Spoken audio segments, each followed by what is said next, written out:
नमस्कार, मैं हूं आमिल बेग। आप देख रहे हैं सिटी बुलेटिन न्यूज़। पेश हैं आज के प्रमुख समाचार। जिले के पटरंगा थाना क्षेत्र में 10 माह पूर्व लापता हुई युवती के मामले को लेकर एसएसपी ने पुलिस लाइन सभागार में हत्या का खुलासा किया है। लापता युवती की उसके विवाहित प्रेमी ने गला दबाकर हत्या कर दी थी। दरअसल मामला थाना पटरंगा के बकौली गांव का है, जहां हत्या आरोपी वेद प्रकाश वर्मा, जो कि विवाहित है, उसका गांव के ही एक मुस्लिम युवती से प्रेम प्रसंग चल रहा था। युवती ने जब शादी करने का दबाव डाला तो वेद प्रकाश वर्मा ने उसको रास्ते से हटाने के लिए एक खौफनाक योजना बना डाली और उसमें गांव के ही अपने मित्र को शामिल किया। 16 अक्टूबर की रात आरोपी वेद प्रकाश वर्मा ने अपनी प्रेमिका माहिया बानो को अपने ट्यूबवेल पर बुलाया और वहीं पर गला दबाकर हत्या कर दी। लाश को छुपाने के लिए अपने मित्र सीताराम का सहारा लिया और सीताराम के ही खेत में 6 से 7 फीट गड्ढा खोदकर 100 को दफन कर दिया। मामले का खुलासा करते हुए एसएसपी शैलेश पांडे ने बताया कि मुखबिर की सूचना पर पटरंगा पुलिस ने आरोपी को कस्टडी में लिया और कड़ाई से पूछताछ के बाद आरोपी वेद प्रकाश वर्मा ने अपना गुनाह कबूल कर लिया। पुलिस ने आरोपी की निशानदेही पर खेत के गड्ढे से 100 को बरामद कर लिया। 100 कंकाल के रूप में मिला, लेकिन कपड़े के आधार पर परिजनों ने उसकी शिनाख्त की। कबूलनामे में उसने बताया कि उसका माहिया बानो से काफी दिनों से प्रेम प्रसंग चल रहा था। काफी दिन प्रेम प्रसंग चलने के बाद उसने शादी का दबाव डालना शुरू किया, लेकिन वह पहले से ही विवाहित था और शादी नहीं करना चाहता था, जिसके बाद उसने अपनी प्रेमिका माहिया बानो को रास्ते से हटाने के लिए खौफनाक साजिश रच डाली और इस साजिश में अपने मित्र सीताराम को भी शामिल किया। इस तरह से गैर समुदाय की प्रेम कहानी का खौफनाक अंत हुआ। पुलिस ने दोनों आरोपियों को गिरफ्तार करके जेल भेज दिया है। थाना पटरंगा क्षेत्र में 16 अक्टूबर 2020 को एक अभियोग पंजीकृत कराया गया था गांव बकौली की एक महिला के द्वारा, जिनके द्वारा ये बताया गया था कि शादी के उद्देश्य से उनकी पुत्री का किसी ने अपहरण कर लिया। प्राप्त तहरीर पे तत्काल अभियोग पंजीकृत किया गया। इसमें विवेचनात्मक कार्रवाई प्रचलित थी। इसमें पुलिस ने इस घटना का पूरा खुलासा किया है, जिसमें 2 अभियुक्तों को गिरफ्तार किया गया है। साथ ही साथ इनकी निशानदेही पर जो युवती गायब हुई थी, उसके डेड बॉडी की बरामदगी की गई है और इन दोनों अभियुक्तों को गिरफ्तार करके जेल भेजना चाहता था। पूर्व से ही ये अभियुक्त वेद प्रकाश शादीशुदा था, इसलिए वो शादी से मना कर रहा था और इसी से मोटिवेट होकर उसने युवती को बाहर बुलाया और अपने दूसरे साथी सीताराम, जो कि उसी गांव का रहने वाला है, उसकी मदद से उसकी गला दबा के हत्या की तथा सीताराम के ही ज़मीन पर उसको गड्ढा खोद के गाड़ दिया तथा वहाँ पे उसको जुतवा दिया गया था। उस जगह को जुतवा दिया गया था जिससे कि किसी को शक न हो। मुखबिर से जब जानकारी मिली तो इस पर छानबीन की गई, इससे पूछताछ की गई। शुरू में इसके द्वारा भ्रमित किया गया, परंतु पुलिस टीम ने बड़ी अच्छी इंटरोगेशन तथा अन्य साक्ष्यों को जब कलेक्ट किया, तब इसके द्वारा पूरी घटना को कबूला गया। इसकी निशानदेही पे शव के अवशेष बरामद किए गए, कपड़े बरामद किए गए, जिसकी शिनाख्त मृतका के परिजनों द्वारा की गई है और अब इनको गिरफ्तार करके जेल भेजा जा। रामनगरी अयोध्या में सावन के तीसरे सोमवार पर शिव भक्तों की भारी भीड़ उमड़ी। इस दौरान कोरोना महामारी को देखते हुए शिव मंदिरों के गर्भगृह में भक्तों के प्रवेश पर रोक लगा रखा है, लेकिन सोशल डिस्टेंसिंग के साथ दूर से ही जल चढ़ाने की अनुमति दी गई है। जहां भक्त पूजा अर्चन कर रहे हैं, इस दौरान सुरक्षा व्यवस्था भी सख्त है। सावन माह के तीसरे सोमवार पर शिव भक्तों ने बड़ी संख्या में भोलेनाथ को अपना श्रद्धा सुमन, जलाभिषेक, रुद्राभिषेक, दुग्धाभिषेक व अन्य विधि विधान के साथ उन्हें अपनी भक्ति निवेदित की।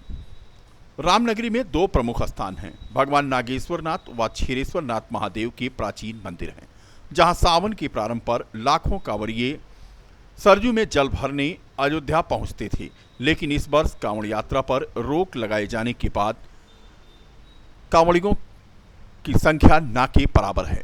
फिलहाल फूल प्रसाद बेचने वालों के यहां आज भीड़ नजर आई और भोलेनाथ का आज तीसरा सोमवार था।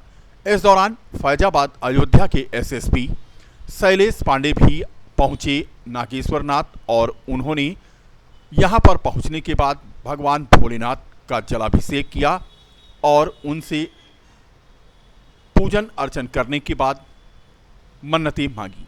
बता दें कि शैलेश पांडे ने आज अयोध्या पहुंच करके भगवान नागेश्वरनाथ को जल चढ़ाया और जल चढ़ाने के बाद उन्होंने यहां की सुरक्षा व्यवस्था का जायजा लिया।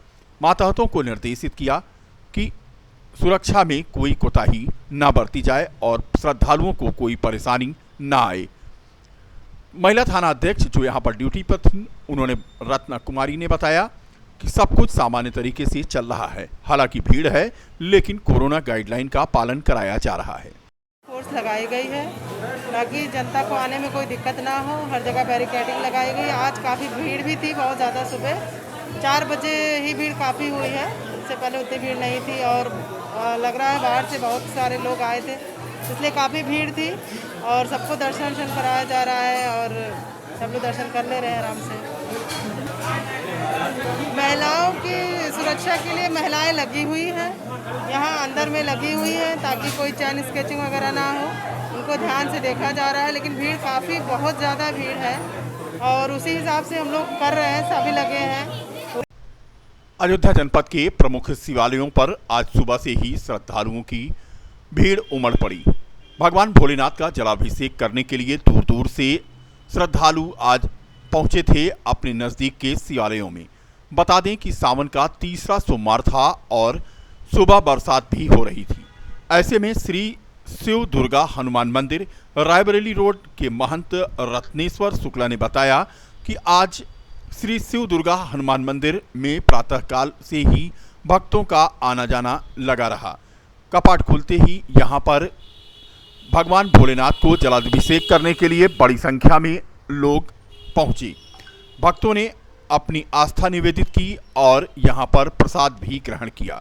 श्री शिव दुर्गा हनुमान मंदिर रायबरेली रोड बाईपास अयोध्या में स्थित शिव मंदिर, भगवान भोलेनाथ की कृपा से सावन का तीसरा सोमवार है और भक्तों का तांता लगा हुआ है। बहुत भीड़ है बाबा के दरबार में। जय भोलेनाथ। अयोध्या में सालवर गैंग का खुलासा हो गया है। एक युवती समेत 6 लोगों को पुलिस ने गिरफ्तार किया है। बता दें कि रविवार को टीजीटी परीक्षा के दौरान कोतवाली नगर के आदर्श इंटर कॉलेज में दूसरे के स्थान पर परीक्षा दे रहे मुन्ना भाई को गिरफ्तार कर लिया गया था। कॉलेज के प्रधानाचार्य ने मुकदमा दर्ज कराया और उनकी सूचना पर पुलिस ने यह बड़ी कार्रवाई की। एसएसपी शैलेश पांडे ने सालवर गैंग का आज खुलासा करते हुए बताया कि एक युवती समेत 6 लोगों को इस मामले में गिरफ्तार किया गया है।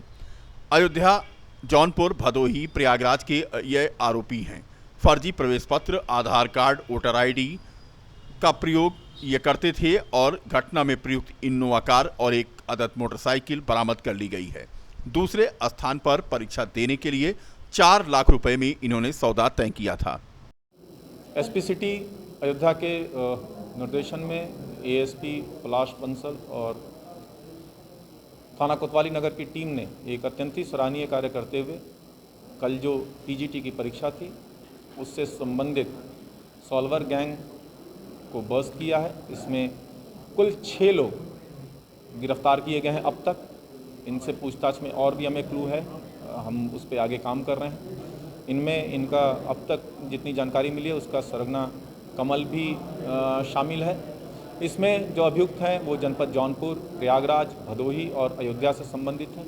कुल 6 अभियुक्त इसमें अब तक गिरफ्तार किए गए हैं। पूरा मामला ये प्रकाश में आया है कि इसमें से 2 अभियुक्त वैसे हैं जो एग्ज़ाम देने आए थे, जिनको मुखबिर से प्राप्त सूचना पे प्रवेश करने के पहले ही वहाँ इंट्रोगेशन के लिए पकड़ लिया गया और जो इसमें पहला अपराधी पकड़ा गया उसने पूछताछ में सारे जो अन्य इसमें शामिल सदस्य थे उनके बारे में बताया और उन सब की गिरफ्तारी, उनके पास से फर्जी प्रवेश पत्र तथा अन्य डॉक्यूमेंट, आधार कार्ड इत्यादि बरामद किया गया। साथ ही साथ जिस वाहन का इस्तेमाल इन्होंने किया था वो 2 वाहन, जिसमें इनोवा गाड़ी और हीरो होंडा मोटरसाइकिल तथा इन सब के मोबाइल फ़ोन जिसमें तमाम एविडेंसेस थे, 6 मोबाइल फ़ोन इसमें बरामद किए गए हैं। इस गैंग के द्वारा प्रवेश पत्र को फर्जी तरीके से स्कैन करके निर्माण कार्य करोड़ों राम भक्तों के लिए देखकर खुशी की खबर। यहाँ पर राम जन्मभूमि परिसर में रामलला के दर्शन के साथ श्रद्धालु रामलला मंदिर निर्माण कार्य भी अपनी आंखों से देख सकते हैं। राम जन्मभूमि मंदिर निर्माण कार्य को श्रद्धालु अपनी आंखों से देख रहे हैं। रामलला दर्शन मार्ग पर राम झरोखा बनाया गया है। करीब 15 फुट के राम झरोखे से रामलला का दर्शन करने आने वाले श्रद्धालु मंदिर निर्माण का कार्य देख रहे हैं। राम जन्मभूमि तीर्थ क्षेत्र ट्रस्ट ने इसकी व्यवस्था किया है। ट्रस्ट ने करोड़ों राम भक्तों के दिल की इच्छा को पूरी किया है। राम नगरी पहुंचे श्रद्धालुओं ने बताया कि रामलला नए दर्शन कर अपनी इच्छा की पूर्ति बनाए जाने का कार्य कर रहा है। अपने पूर्वजों राम मंदिर निर्माण के लिए जानकारी भराई का काम पूरा होते ही प्रभु राम भक्त श्रद्धालु आज स्थान को देखकर के मंदिर को बनता देख सके उसे वो बयान राम जन्मभूमि तीर्थ क्षेत्र। वहीं उन्होंने बताया कि दर्शन के दौरान अनिल मिश्रा का पूरे मंदिर निर्माण कार्य में भी नींव भराई का कार्य लगभग 60 और उन्हें बहुत ज्यादा आनंद हुआ। 44 उन्होंने बताया कि 24 लेयर बनकर तैयार हो गए हैं। जब 25वीं लेयर को बनाए जाने का निर्माण कार्य अपनी इसी बार सितंबर माह तक न्यू के बाद का रामलला का दर्शन किया और अपने परिवार के साथ वह अयोध्या आए थे और उन्हें यह सौभाग्य प्राप्त हुआ जिसे वो हमेशा याद रखेंगे। दरअसल राम जन्मभूमि परिसर में स्थित मानव भवन के पास बने दीवार के बीच लगभग 15 फुट स्थल पर लोहे की जाली लगाई गई है, जहां से मंदिर निर्माण कार्य को श्रद्धालु अपनी आंखों से देख रहे हैं। तो वहीं उसी के सामने मंदिर के मॉडल का भी दर्शन उन्हें हो रहा है, जिसे देखने के लिए हजारों की संख्या में श्रद्धालु राम जन्मभूमि पर उसके बाद अक्टूबर माह से राम मंदिर की प्लिंथ चबूतरे को बनाने का कार्य परिसर किया जाएगा। राम मंदिर की नींव के ऊपरी भाग में राम मंदिर निर्माण के मुताबिक निर्धारित समय के अनुसार ही श्री रामलला के दर्शन के साथ निर्माण कार्य का भी दर्शन कराया जा रहा है। अरे राम जो कितने सालों से टेंट के नीचे बैठे थे, उनको उनका स्थान, उनकी जगह, उनका मंदिर मिल गया है। ये हमारे लिए बहुत बड़े सौभाग्य की बात है। और जो निर्माण कार्य चल रहा है उसको भी हम लोगों ने देखा और अपनी श्रद्धा के अनुसार दान भी किया, उनके चरणों में अर्पित करके आए। बहुत खुशी हो रही है, पूरे दिन की थकान मिट गई। कैसा लगा दर्शन? अरे बहुत अच्छा लगा भाई, और जो योगी जी ने काम किया है बहुत प्रोत्साहित वाला काम किया है भाई, और हमें बहुत प्रसन्नता हुई। आज क्या क्या अंदर भगवान श्री राम के दर्शन हुए और हमने सरजू जी में स्नान किया और हनुमानगढ़ी गए, बिल्कुल देखा भैया। कैसा लगा? बहुत अच्छा लगा, किस तरह से? और इस तरह से हमारा ये वर्ल्ड का सबसे अच्छा मंदिर बनेगा। क्या नाम है आपका? संतोष कुमार रस्तोगी, कहाँ से हैं? बाराबंकी। शहर के सिविल लाइन स्थित होटल के सभागार में फ्रैंकफिन इंस्टीट्यूट की ओर से सोमवार को एक सेमिनार का आयोजन किया गया।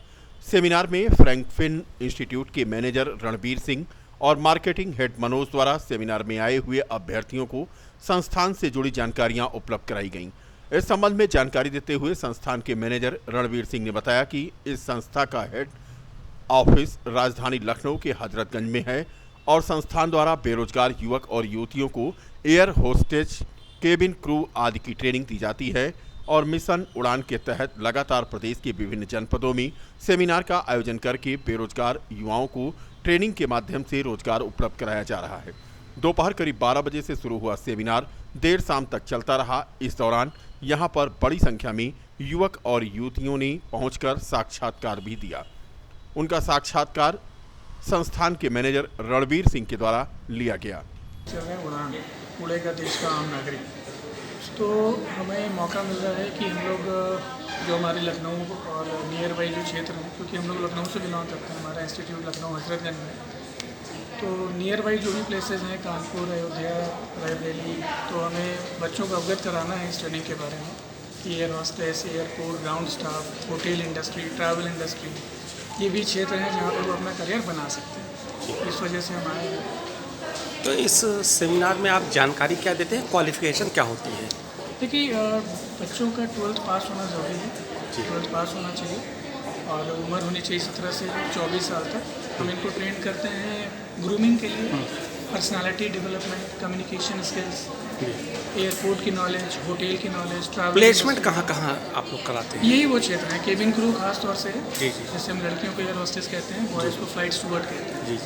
Hotel industry, airport services, travel industry, generally हम उनको यहाँ पे ट्रेन करने के बाद जॉब देते हैं। मतलब ये कोर्स कितने दिन का रहता है? ये 11 महीने का कोर्स है, 2 घंटे की क्लासेस होता है। जी, 2 घंटे। बच्चों का रजिस्ट्रेशन भी किया जा रहा है। रजिस्ट्रेशन अगर जैसे हमें लगता है कोई बच्चा सिलेक्टेड है और आगे बढ़ सकता है इस क्षेत्र में, रजिस्ट्रेशन किया गया। क्या फीस रखी गई? फीस अभी ऐसा कुछ रखी नहीं गई है और जब वो आते हैं वहाँ पे तो पहले देखेंगे कुछ ट्रेनिंग के लिए वो फिट है कि नहीं। क्या नाम है सर आपका? मेरा नाम रणवीर। ये यहीं पे पहला लग रहा है और भी कहीं लग ये सेमिनार्स होते रहते हैं हमारे अक्सर। पद नाम पद रणवीर नाम है, रणवीर सिंह।